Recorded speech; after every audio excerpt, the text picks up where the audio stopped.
sent a text to Jerry himself. I'm doing a video about how much Jerry sucks. Let's see what he says. Hi, it's me, Aubrey Plaza, and today I'm going to tell you about my career and let you in on some ASMR stuff that I really like, because I really like ASMR too. Yay. So, one thing I really like to do to put myself to sleep is something with my hair. I take my hair,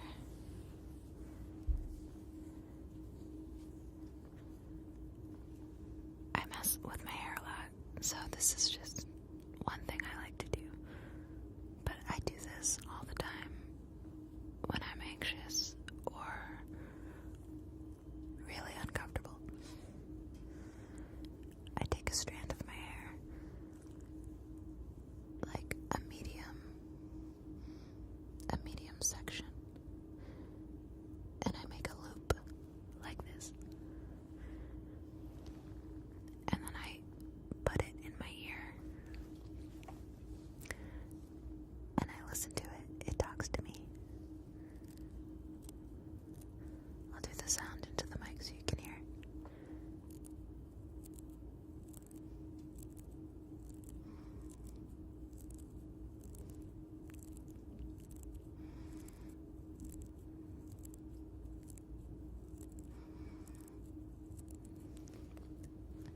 I'll do a bigger piece so you can hear the different kinds.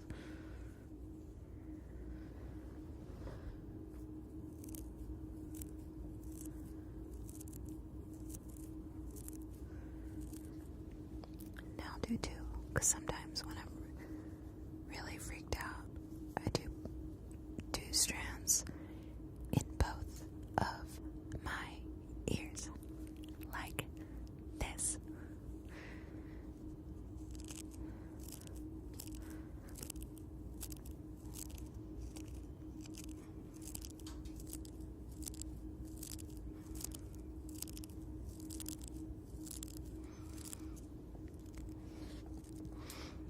Sorry, I should do this for you, not me.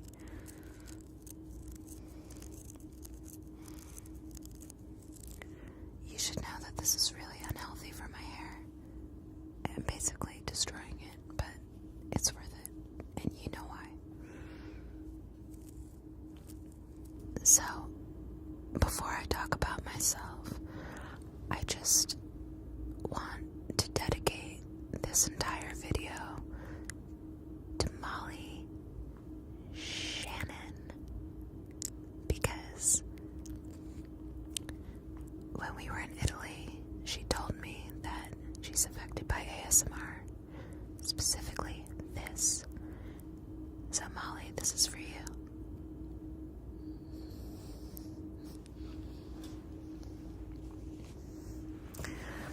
I brought my own toys for Molly. This is my makeup bag. That's really loud. Molly Shannon really likes when people rifle through their makeup bags, so I'm gonna do that for her and for you, but mostly for Molly.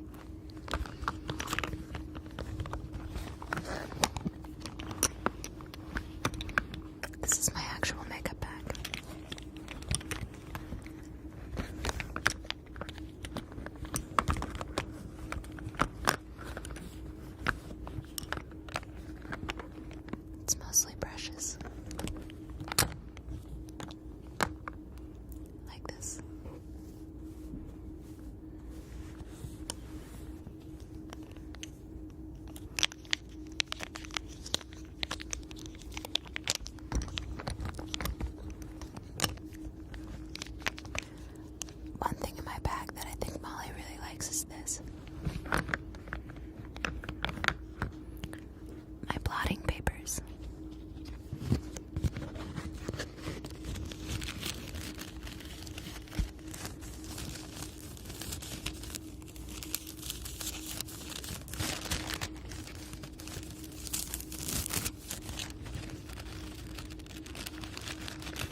welcome, Molly. Okay, let's start talking about me. The Upright Citizens Brigade Theater. I started UCB when I was 19 years old, and I really wanted to be on a Herald team, which is a long-form improv team, and you have to audition for it. So I auditioned a couple times and got rejected. I like being rejected. It makes me feel alive. And I finally got on a team. After a couple tries, it was called $12,000, which was named after the amount of money that it costs to go through the UCB training program. It's muy expensive. So we made a joke about it. Ha ha ha. Comedy. I learned a lot of things at UCB. It was a wild time in my life. I had many teachers that I loved. Chris Gethard was one of my teachers. I have so many memories there. One of my favorite memories was we used to do a show where I don't think they legally can do this anymore. This was a long time ago, but we did a show where you had to be legally drunk to perform.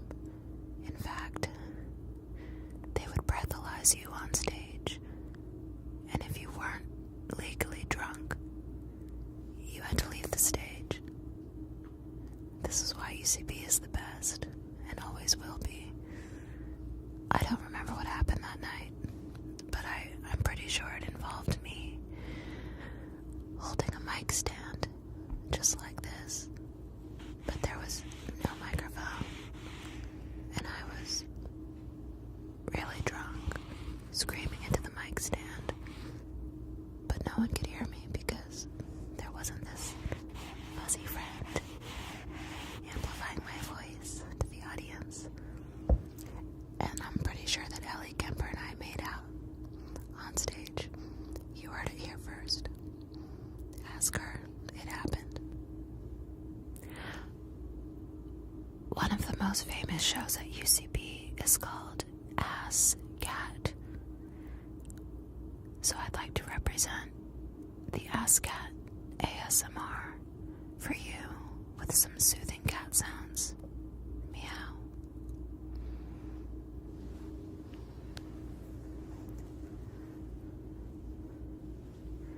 This is my furry friend. I would like to remind the audience, though, that I do the voice of Grumpy Cat, which is far better than this cat.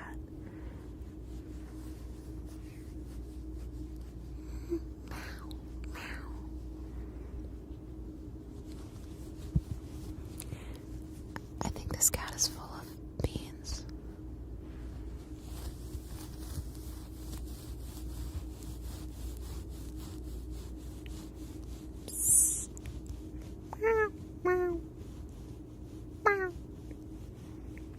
Is that too loud for you, darlings?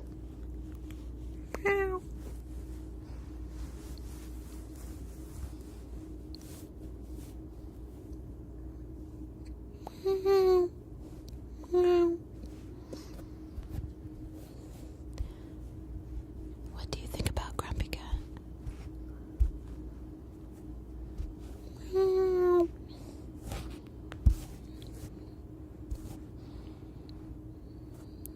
Grumpy Cat forever. This cat sucks.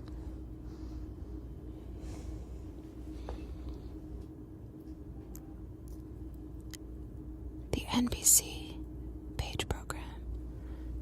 Bing, bing, bing.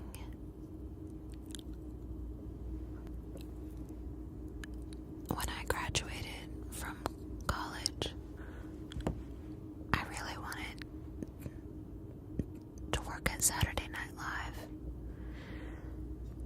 closest I could get was to audition for the page program. I just really liked the uniform, I guess. I wanted to wear that disgusting polyester skirt suit and lead studio doors, which I did for a couple months.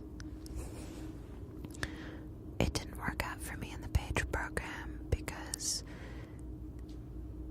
people thought I was a witch.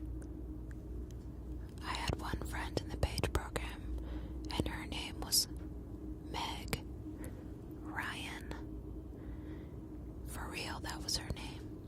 Meg Ryan. It's not the Meg Ryan that you all know. It's a different Meg Ryan. She had long dark hair, and her and I were friends, and we were like the dark witch pages of the program. I believe that we both got in trouble many times because I would take groups of people on the studio tours and I would lie to them over and over again. I would tell them facts that weren't true about NBC as a game. Meg Ryan and I would come up with a game where she would say, on your next studio tour, you have to use the word, and then we would pick a random word like colonoscopy, and she would say you have to insert this word into your speech even if it doesn't make any sense. So I would say, welcome to Studio 8H, where Chris Farley had a colonoscopy live in front of an audience. And people would go, wow, did that really happen? And I would go, no, you're stupid. I'm pretty sure I got fired early on, but I kept my uniform, and I'll never let it go. To represent my time at the page program, I have some peacock feathers for you, my darlings.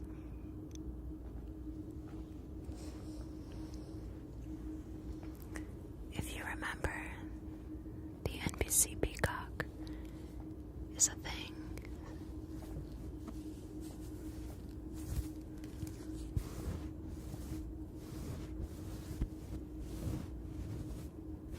Can you hear the history of NBC and these feathers? Must-see TV.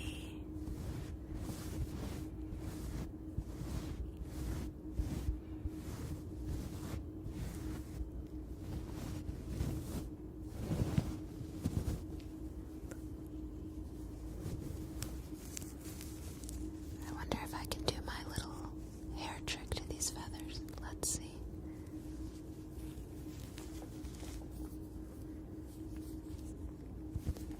I can't.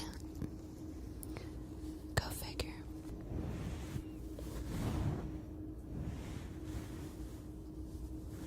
It sounds really nice. I like when it combines with my hair.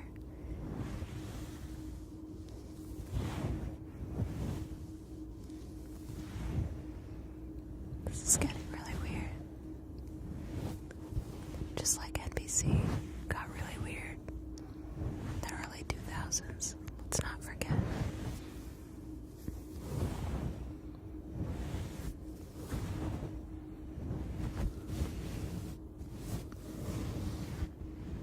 Will and Grace.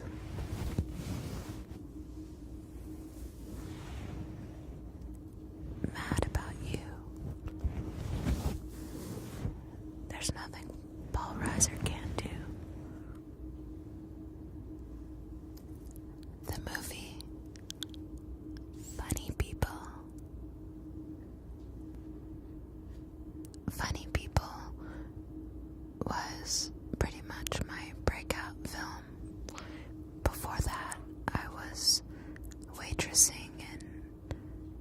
York City, living in Queens, I auditioned for Funny People, and Judd Apatow changed my life.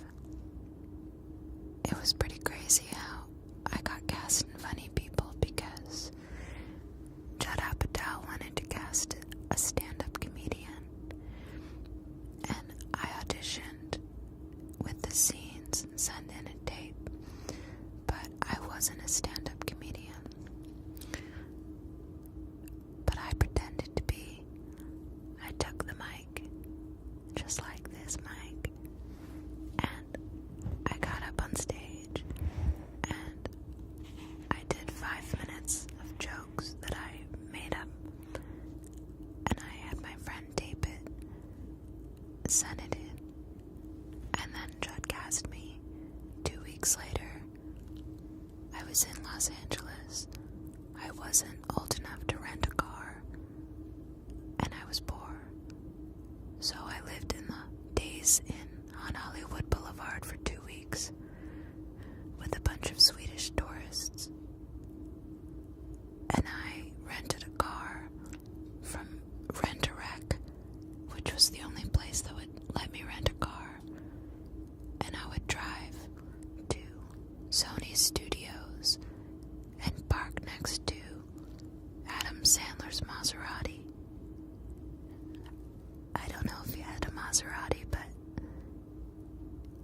I just parked next to really expensive cars, and I could barely pay my rent, but I just pretended like it was cool.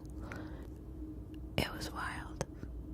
I had never really been in LA, and I didn't know what I was doing, but I just pretended to be a stand-up comedian, and then all of a sudden I was a stand-up comedian because no one knew who I was, so they just assumed that I was a stand-up, and I started getting booked at the Laugh Factory and the Comedy Store, and going up in front of live audiences, doing comedy, even though I had no idea what I was doing.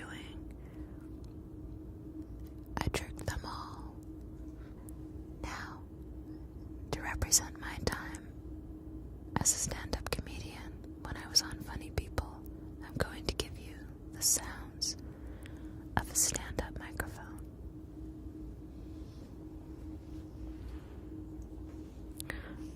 I remember this. They're much colder than these ones. I like the sound of my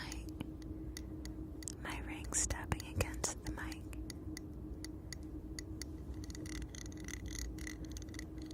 That's a really good one.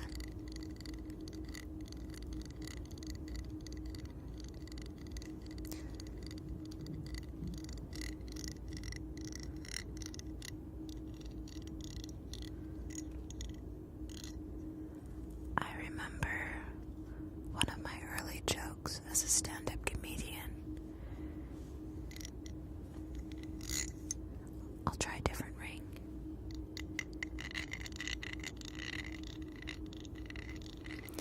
One of my early bits as a stand-up comedian was to just name celebrities and name what kind of tail they would have if they were an animal. For example, Bill Clinton would have a polar bear's nub. Lindsay Lohan would have a bushy squirrel's tail that's long.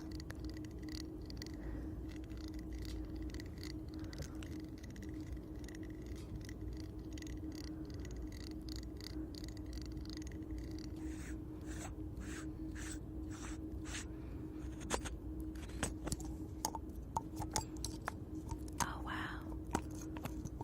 In all my years as a stand-up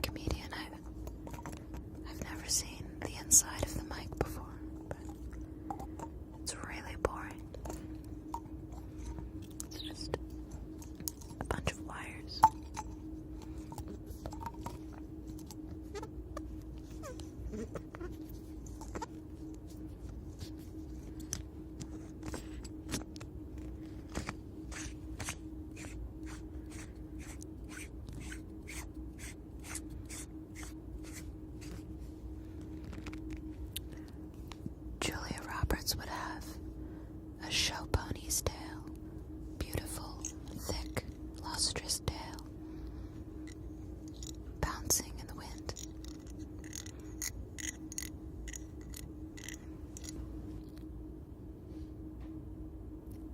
The TV show Parks and Recreation.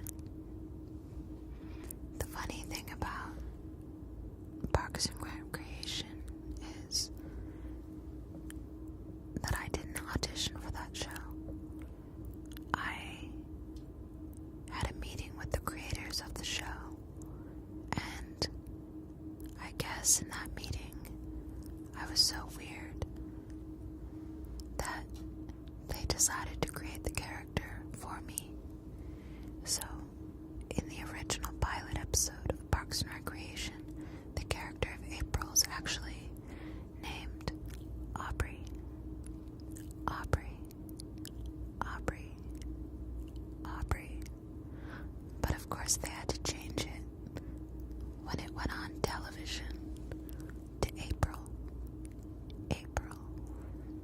April. April.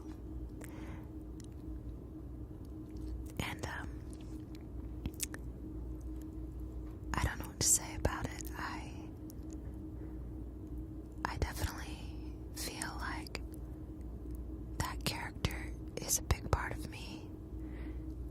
I am April, and April is me, but it's a heightened version of me. So it feels very close to my heart, but also I'm much more than that.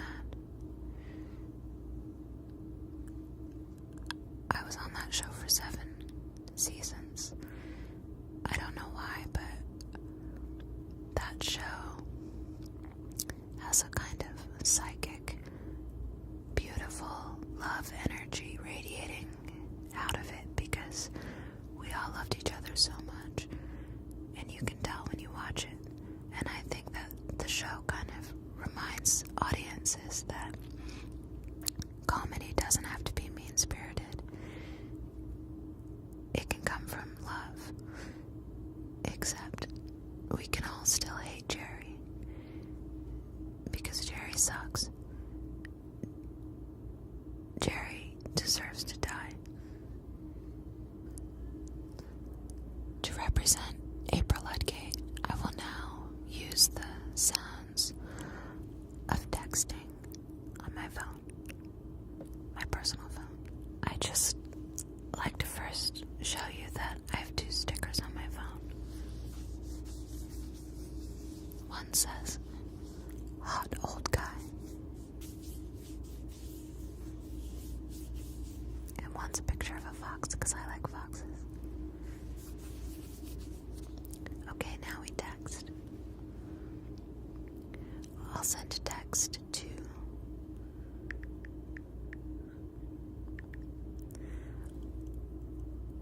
how about we send a text to Jerry himself? I'm typing in Jim O'Hare.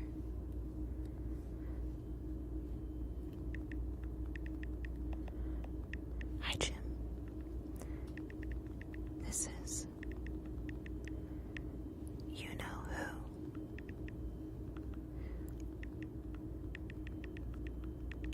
I'm doing a video for W Magazine about how much Jerry sucks.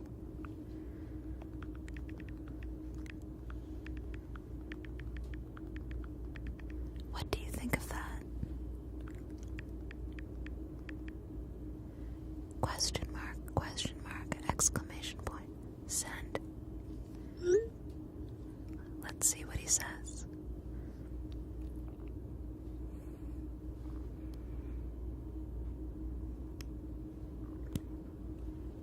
Sometimes I like to turn the vibration on and off.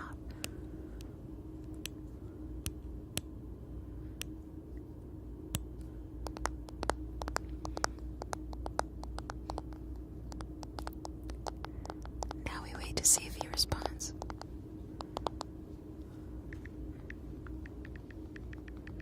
Say something, Jim. We're all waiting.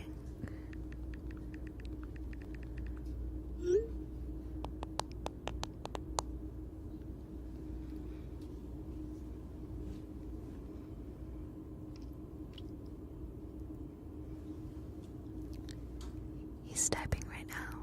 I can't wait to see what he says.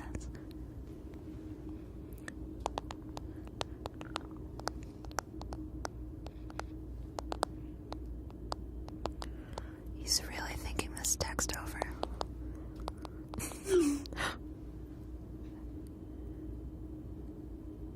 LOL.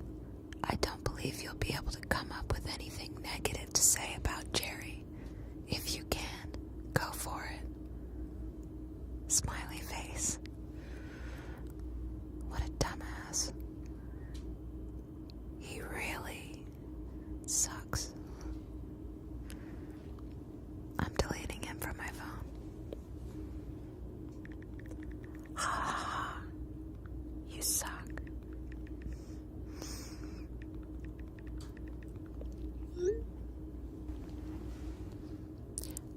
The TV show Legion. My character on Legion is called Lenny Cornflakes Busker, and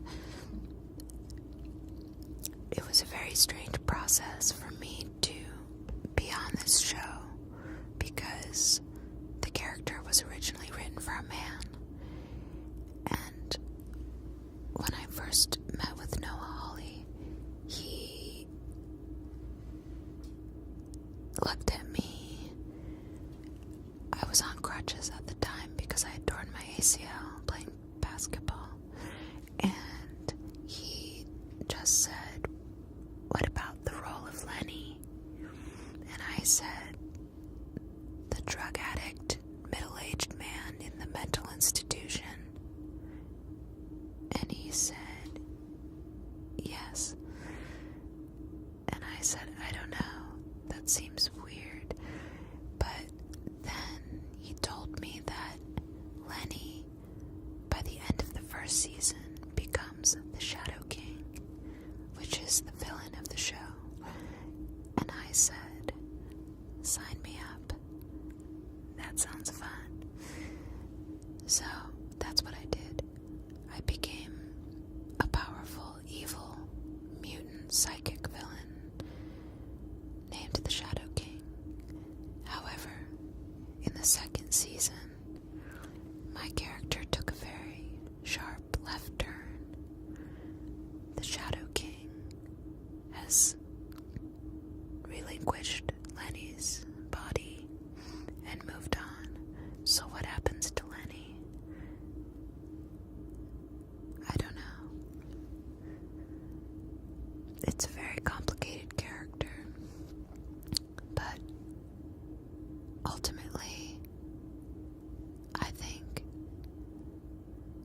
that wherever Lenny is, floating on the astral plane, in all the different dimensions of David Haller's memories,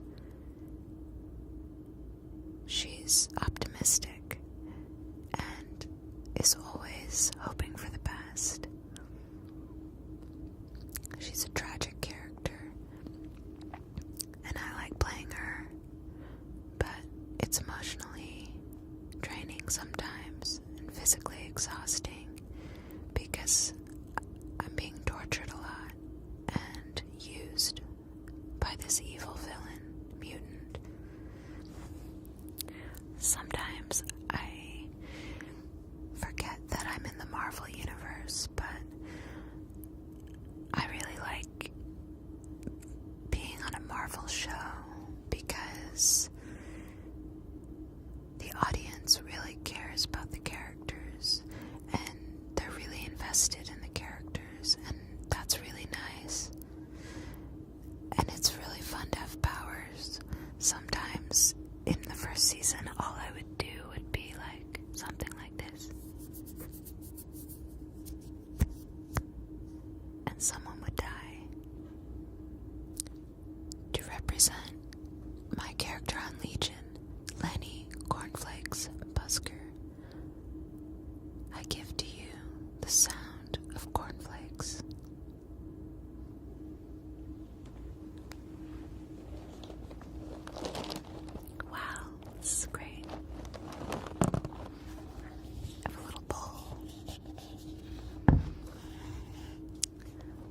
just pour you guys a bowl of cornflakes.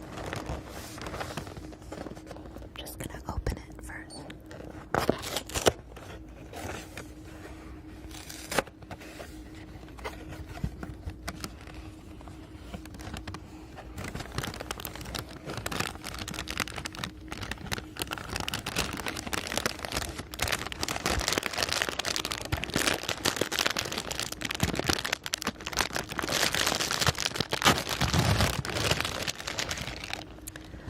There's a lot of cornflakes in there.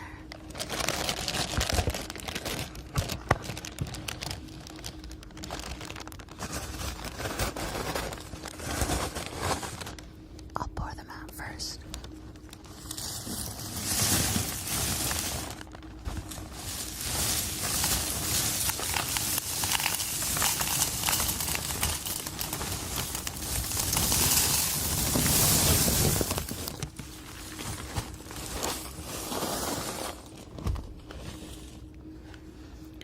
Now I have a bowl of cornflakes.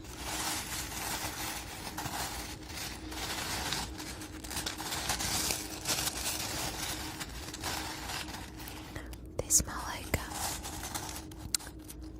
sugar and corn. I'm gonna put one in my mouth.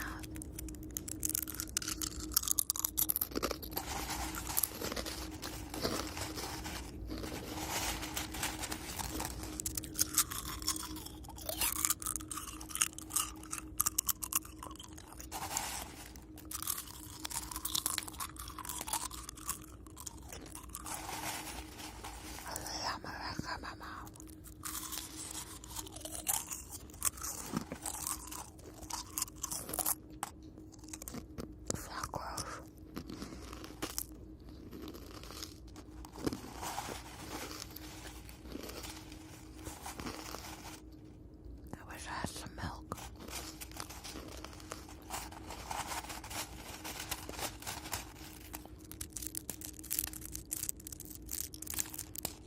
Kind of sounds like my hair.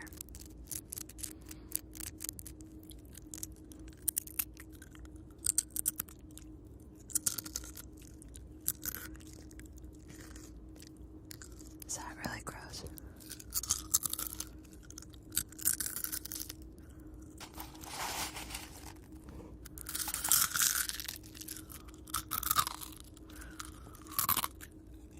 Am I doing this for me or you? I don't know. I think me too. I don't like cornflakes, but I like the way it sounds.